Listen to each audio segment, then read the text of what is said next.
Shalom, jumpa lagi di dalam acara Mata Air Rohani. Kali ini saudara, saya ingin mengajak saudara mengamati atau ya belajarlah bagaimana cara saya membuat renungan atau cara saya merenungkan firman Tuhan atau cara saya bersaat teduh. Ini yang saya pakai sekarang ini, yang pertama adalah metode jendela. Metode jendela itu, saudara, adalah sebuah metode di mana kita untuk menelaah firman Tuhan. Gunanya apa? Tentu setiap orang akan berbeda dalam penelaahan. Karena firman-firman yang dibutuhkan itu dengan sendirinya akan menjawab apa yang menjadi kebutuhan saudara. Karena pertanyaannya datang daripada saudara sendiri kepada firman Tuhan. Tapi kalau saudara ikuti yang sudah saya buat, berarti itu jawaban buat saya. Saudara tinggal ikuti, bisa cocok, bisa tidak. Tapi kalau sudah merenungkan sendiri, pasti saudara cocok. Kita lihat dulu ya, metode jendela atau metode apa saja, tapi ini saya namakan metode jendela. Hal ini saudara berdasarkan firman Tuhan, bukan asal begitu saja. Coba kita baca sebentar ya satu ayat firman Tuhan di dalam Mazmur yang pasal pertama, bagaimana bunyinya? Saya silakan rekan saya untuk membacakannya dengan tegas. Ya, silakan. Mazmur 1 ayat yang pertama sampai dengan yang ketiga, demikian firman Tuhan. Berbahagialah orang yang tidak berjalan menurut nasihat orang fasik. Berbahagialah orang yang berjalan, maksudnya orang yang hidup atau di dalam perjalanan hidupnya tidak mendengar nasihat orang fasik. Orang fasik itu orang yang tidak percaya Tuhan. Ya, itu bisa dinamakan seperti pikiran yang tidak percaya Tuhan, hati yang tidak percaya Tuhan, ya, hidup orang yang tidak percaya Tuhan, yang semau gue. Terus? Yang tidak berdiri di jalan orang berdosa. Ya, tidak berdiri di jalan orang berdosa. Nanti kita dalam pembahasan yang dalam, mengapa kita tidak disebut sebagai orang yang berdosa? Ada alasannya, ya. Terus? Dan yang tidak duduk dalam kumpulan pencemooh. Ya, pertama nasihat. Berjalan lalu duduk. Pencemooh itu suka ngeledek. Jadi firman Tuhan yang baik itu diejek oleh dia, dilawan oleh dia. Terserah, kita bukan bisa membela Tuhan, nggak perlu kita bela Tuhan. Dia sendiri, nanti kita akan ketemu dalam pendalaman seperti apa orang yang mengejek firman Tuhan. Ada hukumannya. Terus? Tetapi yang kesukaannya ialah Taurat Tuhan. Perhatikan. Yang kesukaannya adalah Taurat Tuhan atau hukum tertulis atau firman Tuhan. Kalamullah, kalamnya Allah, ya. Terus? Dan yang merenungkan Taurat itu siang dan malam. Ini perlu direnungkan. Bukan pacar aja yang direnungkan, bukan kekasih aja yang direnungkan, tapi firman Tuhan perlu direnungkan siang dan malam. Artinya, cara merenungkan firman Tuhan itu tidak hanya sebentar 1 menit, 5 menit, enggak. Saudara, setelah saudara baca itu seluruhannya, saudara dapat intisarinya, lalu setiap kali saudara duduk, di mana saudara senggang, saudara renungkan. Di mana saudara sedang sendiri, saudara renungkan. Saudara, setiap kali saya suka ada di tempat tinggal saya suka dengar, itu perawat saya bilang, kok Bapak bengong aja? Saya bilang, bukan bengong, gua lagi ngelamun. Jadi merenungkan itu artinya ngelamun. Melamun firman Tuhan, bukan melamun yang lain. Melamun firman Tuhan ada gunanya. Gunanya apa? Mari kita baca terus. Ia seperti pohon yang ditanam di tepi aliran air. Sudah tahu pohon itu tumbuh-tumbuhan. Kita ini dianggap sebagai pohon yang ditanam, artinya kita ditaruh di tempat yang tidak kekurangan air, tidak kekurangan makanan. Artinya kita sejahtera dalam segala hal. Terus? Yang menghasilkan buahnya pada musimnya. Jadi saya bisa berbuah apa? Seperti apa yang digambarkan tadi. Ya, ketika saya diwawancara bahwa saya bisa berbuah, bisa semangat. Kenapa? Karena saya melahirkan sesuatu yang timbul dari dalam hati saya. Terus? Dan yang tidak layu daunnya, apa saja yang diperbuatnya berhasil. Tidak layu daunnya. Artinya apa, saudara? Hidup. Energik. Lalu apa saja yang diperbuatnya? Apa saja. Nggak ada pilihan. Apa saja yang kamu lakukan mendatangkan keberhasilan.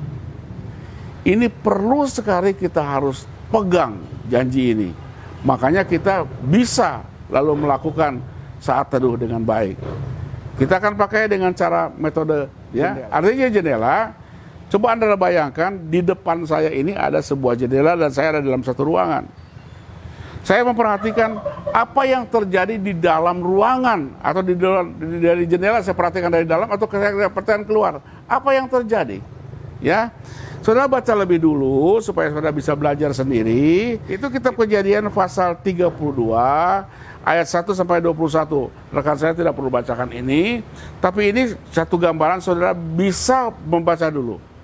Nah, kalau saudara sudah bisa membaca itu, maka saudara jelas bagi saudara apa sebenarnya yang diceritakan di dalam kitab Kejadian pasal 1 ayat pasal 32 ayat 1 sampai dengan ke 21. Jadi saudara bisa ceritakan. Nah, kalau saudara sudah tahu dan bisa menceritakannya kejadian ayat di situ, maka sekarang sudah mulai bisa melihat. Keluar dari persoalan Alkitab itu, keluar dari ayat-ayat itu, saudara sekarang duduk di depan dan perhatikan dari dalam menuju keluar apa yang terjadi. Kita barusan tadi membahas tentang metode lihat dari jendela. Artinya kita memandang dari dalam keluar dan apa yang terjadi. Yaitu kita lagi nonton tentang kejadian antara Yakub yang ketakutan. Lalu kita lihat kenapa Yakub ketakutan. Coba kita masuk ke dalam, lalu kita menjadi Yakub di situ. Bagaimana kalau saya jadi Yakub yang sedang ketakutan itu? Lalu apa tindakan saya? Apakah saya akan seperti Yakub? Atau mungkin saya lebih hebat dari Yakub? Lalu di situ ada siapa lagi? Oh, di situ ada malaikat Tuhan yang sedang bergumul dengan Yakub. Nah, kalau seandainya kita nonton seperti itu, lalu kita coba jadi malaikat Tuhan. Seandainya saya jadi malaikat Tuhan dan saya harus bergumul dengan Yakub, apa yang akan kita lakukan kepada Yakub? Saudara akan dapat jawabannya. Atau kalau saudara jadi istrinya Yakub, anak-anak Yakub diberlakukan seperti oleh Yakub, lalu apa yang akan saudara lakukan? Jadi metode jendela melihat peristiwa lebih dahulu, lalu terjun keluar dari jendela, lalu menghadapi setiap tokoh yang tertulis atau yang saudara lihat di situ, dan jadilah tokoh-tokoh itu. Dengan demikian, saudara akan mendapatkan madu dari firman Tuhan, dan apa yang saudara dapatkan itu akan menjawab setiap persoalan saudara. Saya akan coba lagi dengan satu metode lain, yaitu metode bertanya. Jadi jendela bisa bertanya, ada lagi yang bukan bertanya, juga ada dengan cara lain. Banyak cara yang bisa dilakukan. Tapi saya coba dulu dengan satu metode yang bertanya. Ya, saya sengaja minta kepada rekan saya untuk membacakan satu ayat yang fresh baru, sehingga saya tidak persiapan sama sekali. Karena kalau orang mau bersaat teduh, persiapannya cuma kertas, pensil, doa kepada Roh Kudus, supaya Roh Kudus bukakan itu semuanya. Saya akan coba membukakan itu tanpa saya persiapan lebih dahulu. Ya, kalau saya salah, tolong dimaafkan. Tapi saya bertujuan baik, yaitu supaya Anda bisa cara bagaimana berpikir dan merenungkan firman Tuhan itu. Sudah, rekan kami apa? Tolong bacakan. Perhatikan dulu. Anda juga ikut ya, Anda ikut. Karena syaratnya untuk bisa mendapatkan jawaban Tuhan, baca sedikitnya ulang-ulang. Tapi di sini nggak usah lah ya, karena juga ayatnya nggak banyak saya lihat. Kita coba aja ya supaya saudara tahu gimana cara melakukannya. Silakan. Diambil dari Lukas 18 ya 9 sampai dengan 14. Baca agak perlahan, tegas ya. Perikopnya dengan judul perumpamaan tentang orang Farisi dengan pemungut cukai. Ya, orang Farisi dan pemungut cukai. Sebetulnya kalau saudara mau betul-betul pas, saudara harus cari dulu orang Farisi seperti apa. Ada banyak buku menceritakan tentang orang Farisi. Ini pengetahuan tentang firman Tuhan. Tapi kalau seandainya tidak ada buku, saudara bisa bertanya kepada hamba Tuhan, orang Farisi itu macam apa? Saya tahu lupa sebelum kita membahas buku agama, ada satu bagian daripada agama yang menganggap bahwa dirinya adalah orang yang sangat luar biasa tentang keagamaan. Dia merasa selalu benar dalam hal segala hal.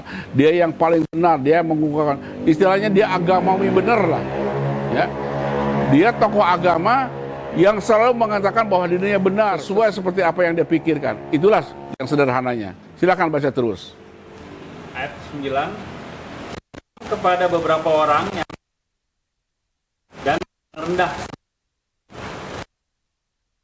ini. Nah, ini dengar. Ada apa? Pertanyaannya, oh ada Yesus. Lagi apa Yesus? Pakai pertanyaan. Dia sedang membenarkan orang yang benar atau dia sedang membenarkan orang yang salah. Dia sedang menyatakan apa? Coba tolong baca sekali lagi.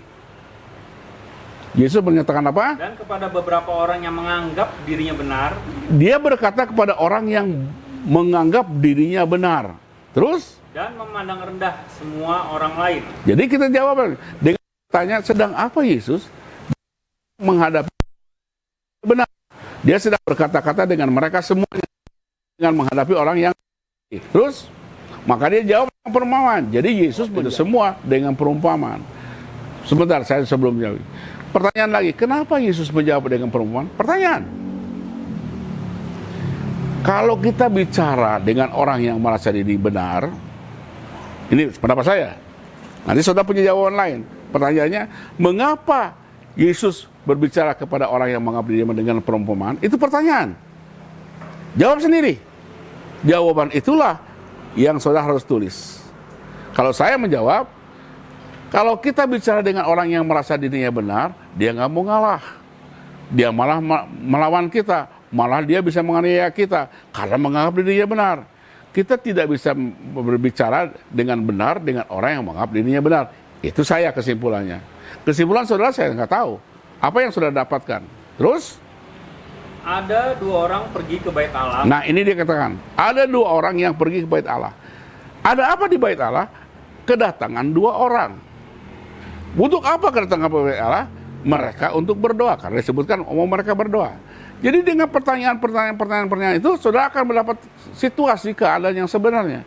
Jadi mereka ini yang dianggap benar, yang dianggap nggak benar, datang sama-sama untuk berdoa. Siapa yang benar? Itu tujuannya Yesus berbicara dengan perumpamaan supaya kita bisa membedakan mana benar dan mana salah. Itu tujuannya. Jadi kita nggak bisa hilang dari tujuan. Itu tujuannya. Apa yang terjadi? Coba kita lanjutkan. Ada 2 orang pergi ke bait Allah untuk berdoa. 2 orang ke bait Allah untuk berdoa. Artinya untuk bercakap-cakap dengan Tuhan. Tidak membiarkan Tuhan berbicara, tapi dia yang berbicara kepada Tuhan. Terus apa yang dibicarakannya? Pertanyaan terus. Ya, silakan. Yang seorang adalah Farisi. Nah, ini Farisi. Satu mazhab, satu aliran menganggap bahwa diri ini orang paling ngerti, paling hebat, paling luar biasa, paling dekat sama Tuhan. Terus? Dan yang lain pemungut cukai. Yang lain yang dianggap orang yang paling berdosa. Kenapa paling berdosa? Anda harus tahu pengetahuannya. Pemungut cukai dianggap sebagai pekerja asing, pekerja orang yang menjajah orang-orang Israel, yang selalu memungut cukai untuk kepentingan orang asing, pemerintahan asing. Itu yang dibenci oleh mereka. Terus? Orang Farisi itu berdiri dan berdoa dalam hatinya. Perhatikan. Orang Farisi itu berdiri, lalu apa? Berdoa dalam hatinya. Berdoa dalam hatinya. Ini dalam hati, yang tahu cuma Tuhan sama orang itu. Dia juga nggak mau menyinggung orang yang di sebelahnya. Makanya dia berdoa dalam hati. Tapi perhatikan, dia berdiri dan berdoa di dalam hatinya. Kenapa dia berdiri? Saudara, kalau kita ketemu orang yang lebih tinggi dari kita, setidaknya kita hormat tunduk. Kalau kita berhadapan dengan raja, kita tuh berlutut. Dia berdoa di bait Allah dengan berdiri congkak banget. Itu pendapat saya. Kenapa dia berdiri? Karena terlalu sombong. Dan dia berdoa dalam hatinya seolah-olah nggak usah ngomong lah sama Tuhan lah. Dia tahu kok hati gua. Benar seperti itu? Benar. Tapi ingat, Tuhan tidak pernah suka dengan perkara-perkara yang jelek dan buruk. Penghalang doa kita itu sebenarnya adalah hal-hal yang negatif dan buruk. Nanti kita baca ayat-ayat itu selanjutnya. Karena kita sedang kupas ini sekarang dengan pertanyaan.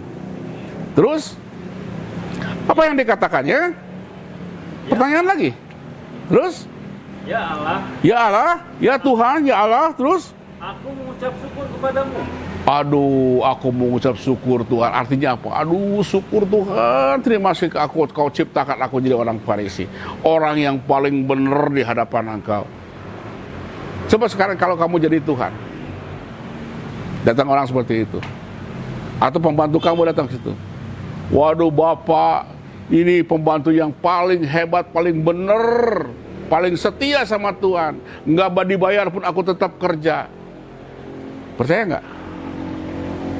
Ini manusia loh, lebih ke Tuhan.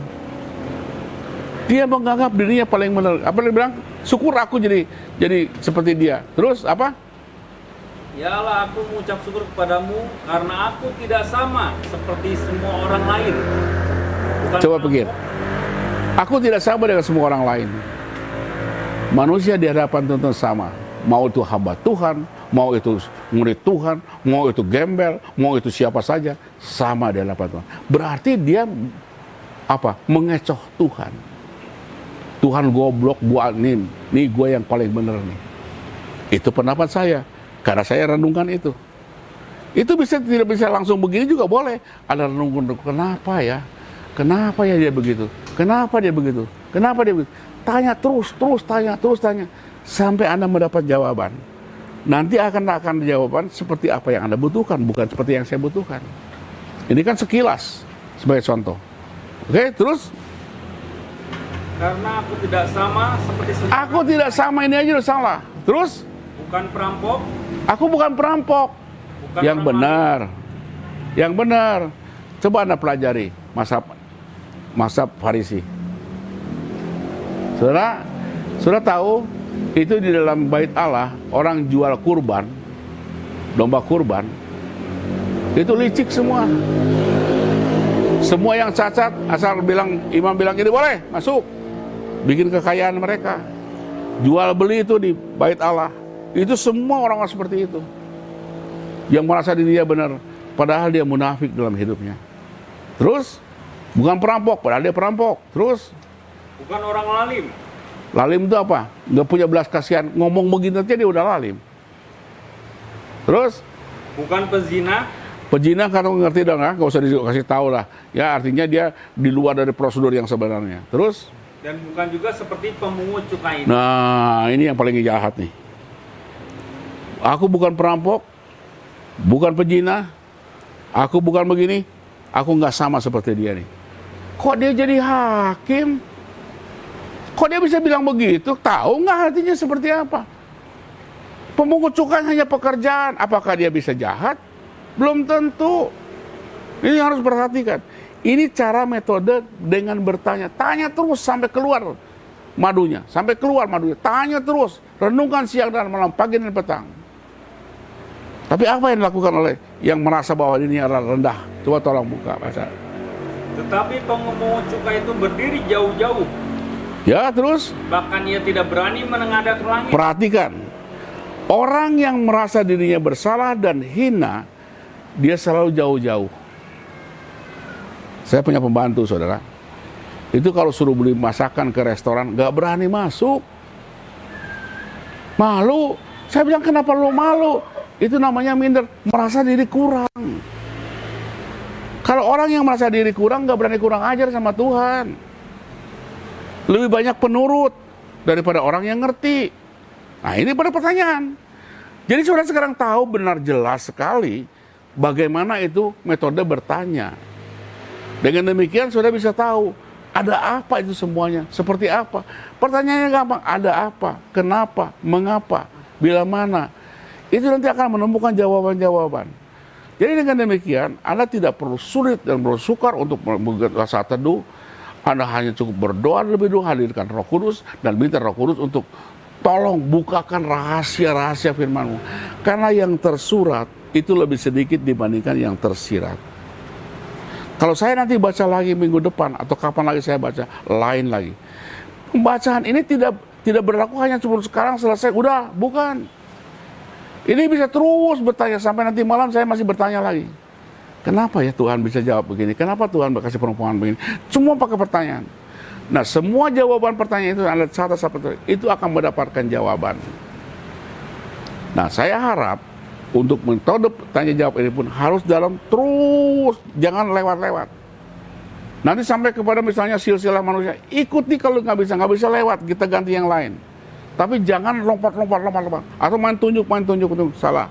Saya sudah katakan tadi, kalau kita main tunjuk Alkitab, tiba-tiba ditunjuk pas Yudas gantung diri, apa kita mau gantung diri? Wah, jawaban Tuhan nih. Kan celaka kita. Ya, jadi firman itu hidup. Setiap orang yang berdoa membutuhkan jawaban, dia akan terima jawaban itu sesuai dengan apa yang dia butuhkan. Saya begini, yang lain belum tentu. Ya, tadi ketika saya mengupas hal yang lain, ada orang bilang, iya, ya nggak pernah berpikir begitu. Memang nggak pernah. Kan semua orang kata nggak sama. Orang semua berbeda. Mungkin bisa sama, mungkin bisa tidak, tapi berbeda. Sesuai dengan kebutuhan yang ada dan sesuai dengan keadaan yang ada. Makanya saya tidak pernah takut kalau saya harus membuka semua rahasia. Kenapa? Karena saya alami. Saya bukan katanya. Sudah tahu ada istilah katanya? Katanya itu hanya dikenal oleh orang buta lagi ketemu gajah. Karena buta dia raba, tolong bawa aku ke tempat gajah. Kebetulan yang pertama orang buta pegang belalainya. Oh, gajah itu nggak beda jauhnya seperti ular, cuman dia nggak ngigit. Jadi ketika aku pegang belalainya, itu percaya loh, jadi gajah itu seperti ular. Yang satu pegang telinganya, oh gajah itu kayak tampir, nanya orang buta bilang kayak tampir. Lalu dia pegang ekornya, dia bilang, ih kecil banget, kayak belut, dia bilang. Nah, cuman dia berbulu katanya. Itu ternyata dia pegang pun, ada lagi yang pegang perut, waduh dia bilang ini percis batu besar. Mana yang tidak ada? Pencerahan dari firman Tuhan bagi kita itu benar. Itu kebutuhanmu. Bisa menegur, bisa membenarkan, bisa menasihati, bisa banyak hal perkara. Pilah-pilah. Nanti apa yang Tuhan nasihati, lakukan. Bisa petunjuk, apa yang Tuhan tunjuk, lakukan. Pasti dengan pertolongan Roh Kudus akan terjadi dalam hidup saudara. Ini metode bertanya. Masih ada metode lain saudara, tapi saya tidak akan kupas sekarang ini. Jadi cukup dengan dua ini sudah berlatih saja dulu, karena nanti akan sampai kepada metode akhiran, awalan, bahkan lebih dari yang lain lagi. Sudah akan banyak sekali mendapatkan hal-hal madu rohani, madu sorgawi. Shalom, Tuhan memberkati saudara, baik perbuatan saudara, baik penghasilan saudara, pekerjaan saudara, apapun yang saudara lakukan di bawah kemah Tuhan, maka saudara akan mendapatkan keberhasilan karena Roh Kudus memimpin saudara. Shalom.